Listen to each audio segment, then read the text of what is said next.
And this is probably good human being advice, not just entrepreneur and startup and investor advice. What I learned from Wine Library TV is the following. The true story of Wine Library TV was the day that I thought I was gonna start it, I thought I was gonna do something similar to QVC, and I don't know if you have a QVC or shopping network in Europe, but QVC in America, it's a show and they sell stuff through the TV. I thought I was gonna do the QVC of wine. The first episode of that show, when that camera went on and that light went on, I realized that this was gonna be on the internet forever, and that I didn't wanna just peddle wine. I decided I wanted to be a value to people in learning about wine, because I was scared that if I was peddling something I didn't believe in, that somebody would come up to me at a party and say, do you like this? And I'd say, no, I hate it. They're like, well, you fucking said it was awesome on Wine Library TV. You're a scam artist. I'm like, shit, no. So I was very focused on leveling up, and I really believe the one great piece of advice, if you want to take anything from this talk, is we have to start realizing that giving and doing things in business without expectation of return from the other individual is probably the greatest leverage that you could ever deploy in your business life, though it is extremely rare in today's business environment. And it has absolutely been the bedrock of what has allowed me to win. All my engagement, all my selfies right over there and signing books, all the content, I have nothing to sell. I have a book that I fucking sell once every 3 years for $13. This is not about monetizing an audience, it's about building leverage to build brand versus sales. One of the biggest things that I see going on right now in digital media is that we don't have a lot of people doing branding and marketing. We have a lot of people doing sales. The reason so many of you were confused by the value of Snapchat is because in the digital landscape, we now think transactional. Everything is about what's the ROI of every piece of content, every single action, what's the last attribution, what's the conversion rates. It's all become math-based, and that's fine because I love sales more than anybody. But I promise you, these fucking guys, Nike, they didn't tag me on a browser and then re-cookie me and then travel all over the internet and pound me with banner ads until I gave up and bought it. I bought it because they fucking marketed to me over the last 20 years, and I don't even fucking know why I buy it. And that is a very important point, because what we're living through is a time where people are just being very transactional and conversion based when everything continues to get arbitraged. Another thought that I'm curious, how many people here have gone to the life that I've gone to? Over the last 3 months, I no longer have a laptop or an iPad. I now only live through my mobile device. How many people are on that level doing that? Raise your hands. Not a lot. And this is like, think about this conference.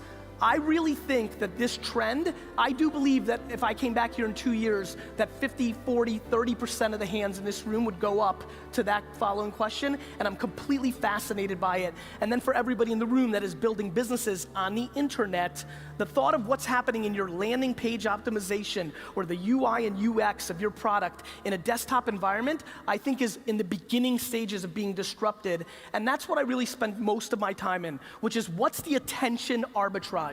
Where do I think your eyes and ears are gonna be before you do, and how do I go and land grab and buy up that property, and how do I then deploy and build the best houses on that property through content? That is the pattern of my career. In 2006, I thought this social media thing was gonna be really big, and in 2007, 2008, I laid my foundation, and by 2007 and 8, I invested in Facebook and Tumblr and Twitter and things of that nature, and I did quite well. I also used them to tell my story, sell my wine, do my thing. I think this is super important to understand, because I think we also decide that things are emerging too fast. This is not just being first mover. A lot of people like to give me credit, like, you predicted all this stuff, you were so right. I just want to be on the record forever. There's plenty of people here recording. I haven't predicted shit.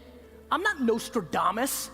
What I've done well is I've moved quickly once you actually started using them. I didn't predict Twitter. I wasn't right about Snapchat. I was just looking at data. Snapchat 2 years ago, when I first started talking about it, already had tens of millions of users. There was real people using it. I'm not predicting anything. I'm paying attention. There's probably very few people in this room that are paying as much attention to Anchor, to Peach, to all these platforms as I am, but I'm not putting all my content or all my time, and I'm also not crippled by putting my time and effort into platforms before they have 100 or 200 million users. For example, how many of you remember that 5 minutes 4 years ago where social cam got big? Raise your hand. All right, so 3 nerds. Social cam got big for 3 minutes because the Facebook newsfeed juiced it, and it had a lot of users, and it was hot for 4 months, 6 months. I used it feverishly and used it a lot. It collapsed and meant nothing. But during that period, I learned so much about mobile video and the cadence of it and how people interacted with it that when Vine came along 1.5 years later, and then Instagram video, and then Snapchat, I'd already put in the work and had the learnings from human behavior that I deployed against the next thing. There are way too many people in this room that do not do actions because they're crippled by the short-term results versus what it means in the long term. And this goes to marketing, and this goes to running your business, and this comes down to what I probably want to spend a few more minutes on right now, which is, my friends, there's a lot of people in here that are startup founders that should not be. My friends, there are a lot of people in here that work at agencies that should not be. They should be probably switched, and vice versa, and different things. One of the things that is absolutely driving me right now in my life is the untold depression, the untold suicides. To just get dark for a second, it's not fun to talk about, but it's important. We are lacking self-awareness in this space in a very substantial way. And there's a lot of people that are about to be met with a lot of disappointment and are struggling. How many people are an entrepreneur in here? Raise your hand. You guys and gals know, this isn't easy. There's nobody else. It's fun to work for somebody. You know why? You get to blame the boss. She and he is an asshole, not you. When you're an entrepreneur where there's nobody else behind you, it's on you. And one thing we're not talking about is the level of success. Everybody thinks they have to build fucking Uber. Everybody thinks they have to make millions of dollars. It's unbelievable what we've done, and I absolutely want to make sure that we're starting to have real conversations. Making $100,000 a year, 100 euros, that's massively successful. We need to recalibrate what success looks like in our space because we're forcing through the branding of what we're doing very impractical, very high risk, very low return results for so many because everybody's shooting for 10 billion. Guys, there's like 4 apps that big.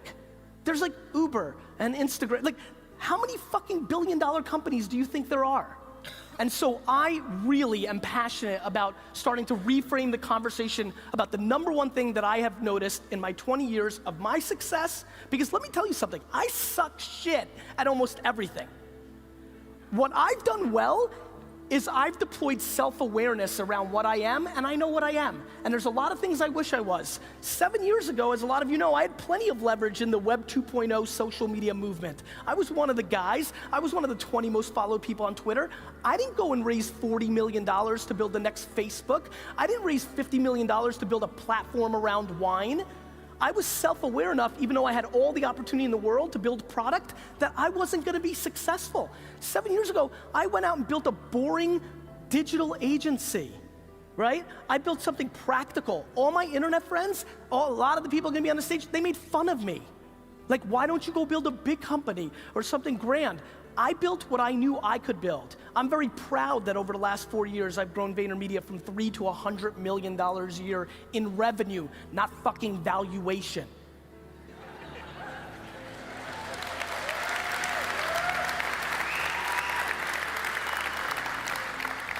And cool, great, that's fine, and who gives a shit? What I'm way more worried about than what I've done is what you're gonna do. I implore you, my friends, this is fancy. First of all, this is unbelievable. This is one of the nicest setups to a conference I've ever seen. Let's clap it up for these guys. This is unbelievable. Right? There's like fucking food trucks. It's like sunny and shit. This is fucking awesome. Anyway, what I did well was I just didn't give a shit. I'm old, I'm 40. When I grew up in the United States, like, being a good student was the big thing. I was making $3,000 a weekend selling baseball cards and getting D's and F's, and everybody thought I was a loser. Like, that's what the narrative was. Now it's reversed. If I was in school now making $3,000, $4,000 a weekend as a 13-year-old, I would have been the next big thing, right? I went through it, and I did not succumb to the current thing that everybody thought in America was the right thing, which was go to the best school you could go to. I understood who I was, and I went in all in on my strengths, and I implore a lot of you to do that. There's too many people sitting in this room that want to be the #1 CEO founder, but if you were the 7th employee of a company, you know, I'd much rather be number 41 at Facebook than #1 of Facebook. And so I think we're seeing that, and so I'd like to stand up here and I'd like to say, look, there's a lot of things that I wish I was different at. As a matter of fact, back to let's be very meta right now. Do you know that I wish I didn't curse on stage? Do you know how many people don't share my content, don't like me because of it? I wish I didn't do it. I just can't be anything that I'm not. And so I implore you, don't worry about what's cool right now or what we're all focused on or what your mama wants you to be. You need to go home from this conference.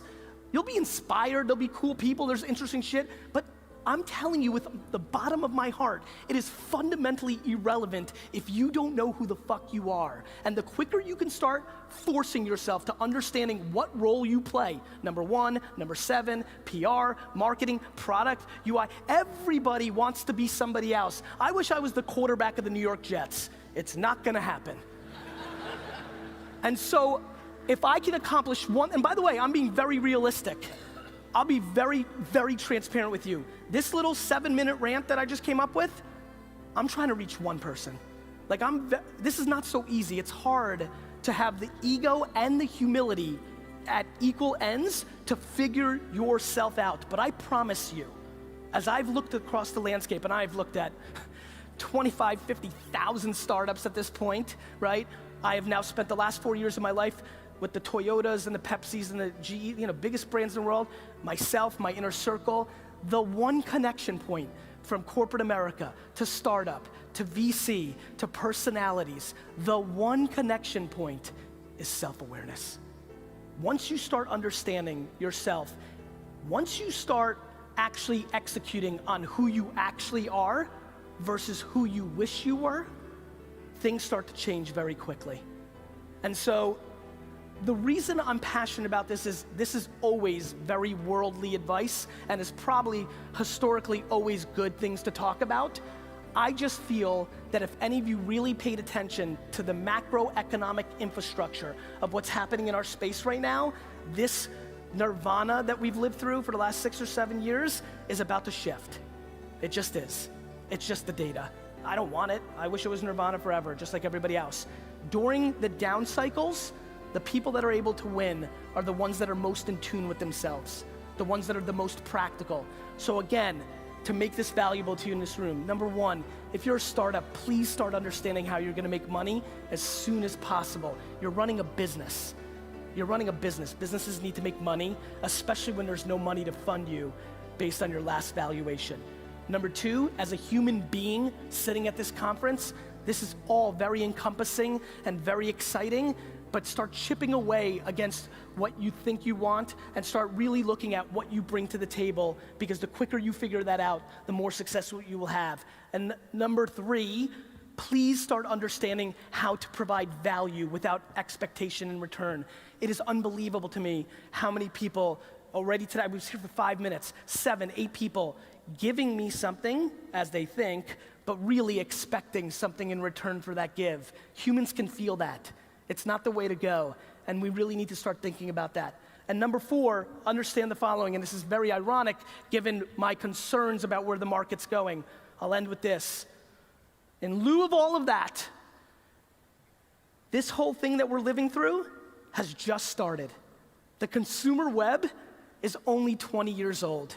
Windows 95 kind of started this thing. The internet thing is very new. Everything that we all talk about didn't exist 10 years ago.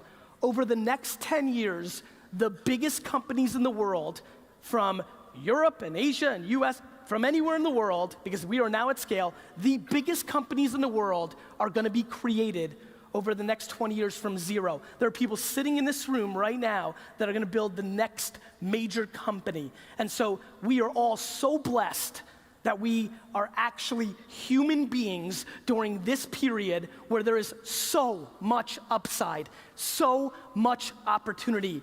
And so everything I've talked about, when you parallel on the obnoxious opportunity and land grab and opportunity, if you're able to wire those two things together,